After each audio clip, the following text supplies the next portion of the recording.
Hello everyone, welcome back to the channel. इस video में हम कंटिन्यू करने वाले हैं फाइनेंशियल अकाउंटिंग की कुछ और आए एमसीक्यूज। इससे पहले भी कुछ वीडियोस में काफी सारे एमसीक्यूज हम कवर कर चुके हैं। उम्मीद करता हूं वीडियोस आपने देख ली होंगी।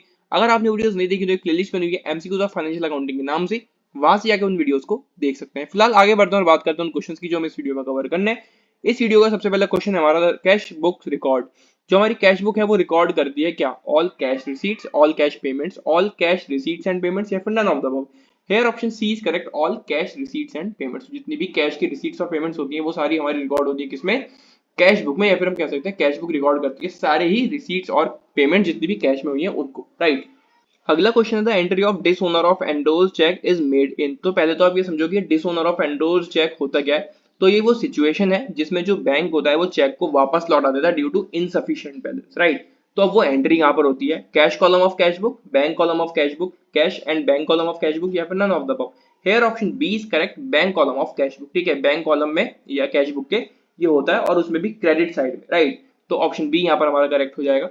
आगे बढ़ते हैं अगले क्वेश्चन की तरफ। Which of the assets given below are fixed. ठीक है, तो इनमें से कौन से ऑप्शन है हमारा जो फिक्स्ड एसेट है, राइट। पहले ही समझो कि फिक्स्ड एसेट क्या होता है। तो फिक्स्ड एसेट्स हमारे वो एसेट्स होते हैं जिनको हम लॉन्ग टर्म के लिए परचेज करते हैं और उसको हम लॉन्ग टर्म में यूज करते हैं, राइट।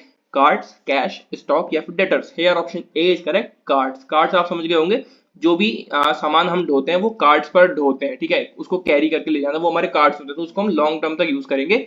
लॉन्ग टर्म में उसको यूज करने के बाद हम उसको बाद में सोचेंगे कि इसका क्या करना है, बेचना है या फिर क्या करना है, ठीक है। तो वो हमारे फिक्स्ड एसेट्स होते हैं, राइट। तो ऑप्शन ए यहाँ पर हमारा करेक्ट हो जाएगा। आगे बढ़ते हैं। विच of the following be deducted from the capital. इनमें से कौन सा एक ऑप्शन है जो कैपिटल में से डिडक्ट होता है या फिर कह सकते हैं कैपिटल में से माइनस होता है? Gross profit, net profit, gross loss, या फिर net loss. Hair option D is correct, net loss. अब ये जो नेट लॉस है ये हमारा डेबिट बैलेंस और ये लॉस है, इसलिए बैलेंस शीट में इसको कैपिटल में से डिडक्ट किया जाता है, फिर कह सकते हैं माइनस किया जाता है, राइट। अगला क्वेश्चन है हमारा the left side of the ledger is known as. जो लेजर का लेफ्ट साइड होता है उसको हम क्या बोलते हैं? बैलेंस, फूटिंग, डेबिट साइड, या फिर credit side. Here option C is correct, debit side. तो लेजर का जो लेफ्ट साइड है वो डेबिट साइड कहलाया जाता है और जो राइट साइड है उसको हम क्रेडिट साइड बोलते हैं, ठीक है। तो सी ऑप्शन हमारा यहाँ पर करेक्ट हो जाएगा, डेबिट साइड, राइट। आगे है which one of the following book is open in place of cash. Cash की जगह पर कौन सी बुक यहाँ पर ओपन की जाती है? Cash book, sales book, purchase book, या फिर none of these. Here option A is correct, cash book. ठीक है, जितनी भी पेमेंट्स वगैरह कैश में हुई है उसको दिखाने के लिए हम कैश बुक ओपन करते हैं और कैश बुक में वो सारी चीजें हम या फिर कह सकते हैं सारी ट्रांजेक्शन रिकॉर्ड करते हैं, राइट। अगला क्वेश्चन है टर्म नेट परचेजेस इंक्लूड। जो हमारी टर्म है नेट परचेजेस, इसमें क्या क्या चीजें आती हैं? Cash and credit purchase, cash purchase, credit purchase, या फिर cash and credit purchases, purchase return.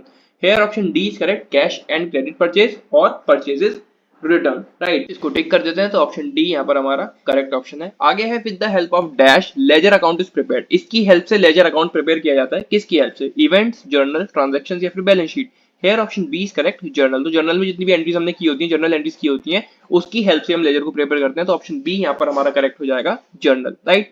Next question है which book called the basic book of original entries. कौन सी बुक को बेसिक बुक कहा जाता है ओरिजिनल एंट्रीज की? जर्नल, लेजर, ट्रायल बैलेंस, या फिर cash book. Here option A is correct, journal. तो जर्नल को बेसिक बुक कहा जाता है ओरिजिनल एंट्रीज की, राइट। अगला क्वेश्चन है sale of furniture to Ramesh for cost should be debited to.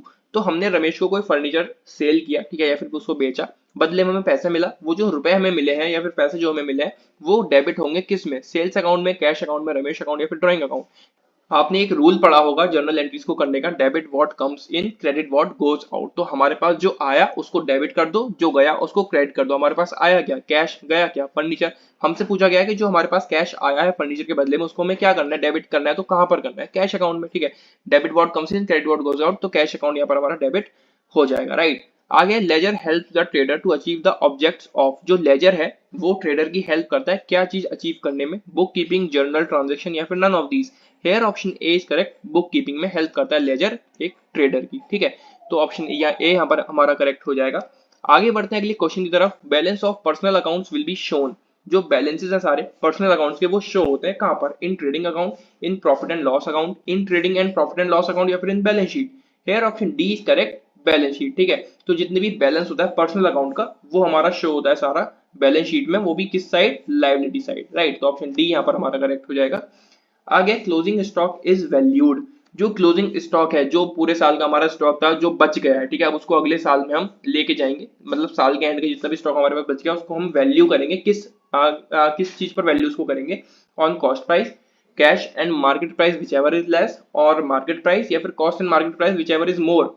Hair option B is correct, cash and market price which ever is less. तो cash या फिर मार्केट प्राइस पर उसको वैल्यू करेंगे जो भी कम होगा, ठीक है। कैश प्राइस अगर कम होगा तो उसको हम उस पर वैल्यू कर देंगे, मार्केट प्राइस कम होगा तो उस पर हम उसको वैल्यू कर देंगे क्लोजिंग स्टॉक को। तो ऑप्शन बी यहाँ पर हमारा करेक्ट हो जाएगा। अगला क्वेश्चन है हमारा profit and loss account show. जो हमारा प्रॉफिट एंड लॉस अकाउंट होता है वो शो करता है क्या, net profit, net loss, net profit और नेट लॉस, या फिर none of these. Here option C is correct, net profit और नेट लॉस, ठीक है। प्रॉफिट एंड लॉस अकाउंट जिसको हम पी एंड एल अकाउंट भी बोलते हैं, तो वो हमारा नेट प्रॉफिट और नेट लॉस बताता है उस पर्टिकुलर कंपनी का, राइट। आगे और transactions which are related with the accounting period of final accounts but are not included in the trial balance of that period as their records have not taken place are called। तो ऐसी transaction जो related है accounting period से, ठीक है, और final account, but उनको include नहीं किया गया ट्रायल बैलेंस में, और जो उनका रिकॉर्ड है उसको भी मेंटेन नहीं किया गया है, तो उसको हम क्या बोलेंगे, सरप्लस, एडजस्टमेंट्स, बैलेंस या फिर deficit. Here option B is correct, उसको हम बोलते हैं एडजस्टमेंट्स, राइट। तो ऑप्शन बी यहाँ पर हमारा करेक्ट हो जाएगा। आगे बढ़ते हैं, accrued income is, accrued income होती है क्या, only added to the respective income, only deducted to the respective income, added to the respective income and show in the asset side, या फिर deducted from the respective income and show in the liability side. पहले आप ये समझो कि accrued income होती क्या है। तो एक्रूड इनकम हमारी वो इनकम होती है जो हमने कमा तो ली है, हमने अर्न तो कर ली, लेकिन वो हमें अभी मिली नहीं है, राइट। तो क्वेश्चन में हमसे कहा जा रहा है कि जो एक्रूड इनकम है, यानी कि वो इनकम जो आपने अर्न कर ली लेकिन आपको अभी वो मिली नहीं है, उसके साथ क्या किया जाएगा। ऑप्शन सी यहाँ पर हमारा करेक्ट हो जाएगा, added to the respective income, उसको रेस्पेक्टिव इनकम में ऐड किया जाएगा और उसको एसेट साइड पर शो किया जाएगा, राइट। तो ऑप्शन सी यहाँ पर हमारा करेक्ट हो जाएगा। आगे बढ़ते हैं अगले क्वेश्चन की तरफ। The posting of discount recorded in receipt side of cash book. तो क्वेश्चन में हमसे पूछा जा रहा है कि कैश बुक के रिसीट साइड में जो डिस्काउंट हमें रिकॉर्ड किया है उसकी पोस्टिंग कहां पर की जाएगी, debit side of discount account, credit side of discount account, credit side of discount received account, या फिर none of these. Here option A is correct, debit side of discount account, ठीक है। तो ऑप्शन ए यहाँ पर हमारा correct हो जाएगा। आगे है अगला question, in order to calculate gross profit we prepare. अगर हमें ग्रॉस प्रॉफिट को कैलकुलेट करना है तो उसके लिए हमें क्या प्रिपेयर करना पड़ेगा, trading account, profit and loss account, trial balance या फिर balance sheet. Here option A is correct, trading account. तो हमें ट्रेडिंग अकाउंट प्रिपेयर करना पड़ेगा अगर हमें ग्रॉस प्रॉफिट को कैलकुलेट करना है तो। और एक फॉर्मूला यहाँ पर हमारा रह सकता है, नेट सेल्स में से हम माइनस कर देंगे कॉस्ट ऑफ गुड्स सोल्ड, ठीक है। तो वहां पर भी हमारा ग्रॉस प्रॉफिट निकल जाएगा, वो हमारे ट्रेडिंग अकाउंट से निकल के आएगा, ठीक है। तो फॉर्मूला आप लिख सकते हो, net sales minus cost of goods sold, उससे हमारा निकलेगा क्या, ग्रॉस प्रॉफिट, ठीक है। और उसके लिए हमें बनाना पड़ेगा ट्रेडिंग अकाउंट, ठीक है। आगे the assets that can be easily converted into cash with in short period, कह सकते हैं 1 ईयर और लेस, आर नोन एज। तो ऐसे एसेट जिनको हम बहुत इजीली कन्वर्ट कर सकें शॉर्ट पीरियड में ही, तो उन एसेट्स को हम क्या बोलते हैं, current assets, fixed assets, intangible assets या फिर investments. Hair option A is correct, current assets. तो ऐसे एसेट्स जिनको हम शॉर्ट टर्म में ही कन्वर्ट कर सकते हैं कैश में, उनको हम बोलते हैं current assets, right. Next question है which is not used in cash book. इनमें से कौन सा एक ऑप्शन है जो कैश बुक में यूज नहीं होता है, journal folio, ledger folio, voucher number या फिर none of these. Here option A is correct, journal folio. तो जर्नल फोलियो को जो कॉलम होता है वो कैश बुक में यूज नहीं होता, राइट। तो ऑप्शन ए यहाँ पर हमारा करेक्ट हो जाएगा। तो बस इस वीडियो में इतना ही। ये थे कुछ और आएगा एमसीक्यूज फाइनेंशियल अकाउंटिंग के। इससे पहले वाली वीडियोस में भी काफी सारे एमसीक्यूज हम कवर कर चुके हैं, उम्मीद करता हूँ वीडियोस आपने देख ली होंगी। नहीं देखी तो फिर से बता रहा हूँ, एक प्लेलिस्ट बनी हुई है एमसीक्यूज ऑफ फाइनेंशियल अकाउंटिंग के नाम से, वहां से जाकर आप उन सभी वीडियोस को देख सकते हैं। फिलहाल मिलते हैं अगली वीडियो में, till then take care and bye bye and all the very best for your exams.